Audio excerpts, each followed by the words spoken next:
All right, thank you for staying with us on World Now. We move to our updates on the Israel-Gaza war.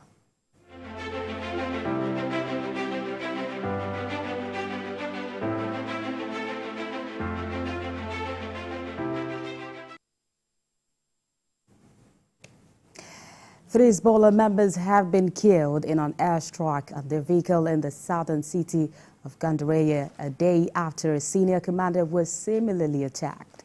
This comes as a video footage captured Israeli forces driving a military vehicle over a Palestinian victim after 3 men fatally shot in the occupied West Bank. Meanwhile, Gaza's health ministry is warning of a looming catastrophe for displaced Palestinians and a triangle of death: hunger, dehydration, and disease. There's more in this report. As the Israel-Hamas war rages on, video released by the Israel Defense Forces has shown clashes in Gaza. They say occurred in Khan Yunis, adding various combat means and pivotal turning openings were found. Similarly, Israel's military has published. Well, we apologize for that video. We'll bring you more details of that in our subsequent bulletins. Well, joining me now live from Lebanon to speak on the Israel-Hamas war is a journalist, Mariam Saleh. Good to see you once again, Mariam. Thank you for having me. Mariam, I believe it's safe to say at this time that the war in Israel is one that has, claimed the lives of more than 100 journalists, in particular an Al Jazeera correspondent who lost his wife and 2 children, who also and he returned to work the following day. Can you talk to us about what life is like for journalists from where you are in Lebanon? Well, what I can tell you is that there is no safe zone. And even with the fact that journalists are protected by international law and international resolutions, it doesn't seem that the Israelis are concerned about making sure that they do not target civilians, first of all, and they do not target journalists. This is not their concern. They continue to target journalists even purposefully, as we can see in Gaza. They did that in the very few days of the war also in Lebanon as well, when they targeted the journalists in South Lebanon as they were filming only the areas. They were obviously and very clearly journalists. They had their press jackets, their shields, their helmets.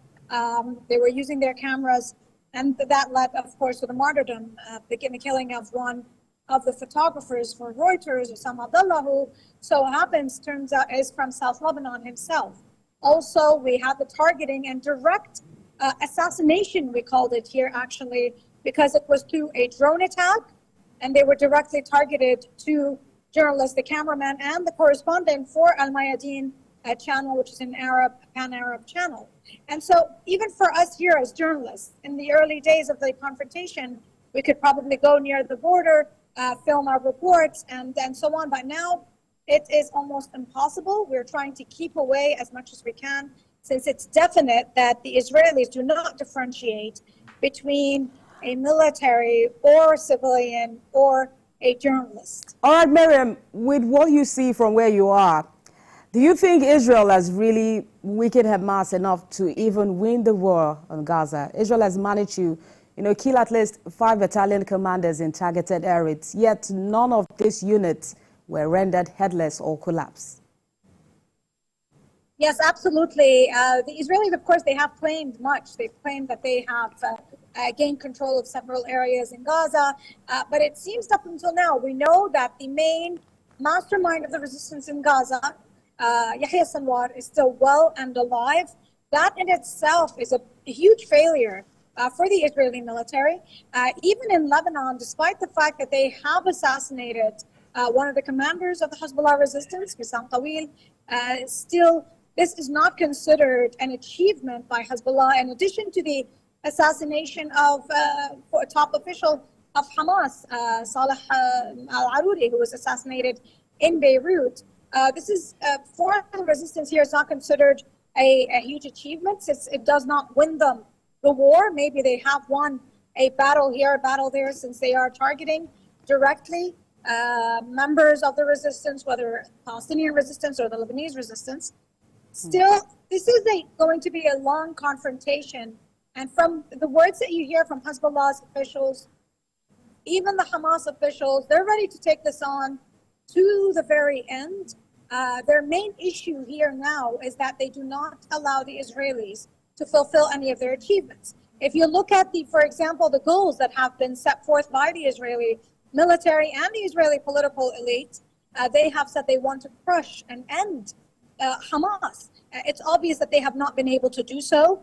Whether it is Hamas or the Islamic Jihad, the resistance movements continue to fire rockets, assemblies of rockets towards Tel Aviv, towards other areas in the Israeli home front. And so they definitely have not gained that possibility, despite the fact that they are also enforcing a blackout on their media. The Hamas resistance continues to strike and hit targets very precisely inside Gaza, as against tanks, against soldiers, and so on.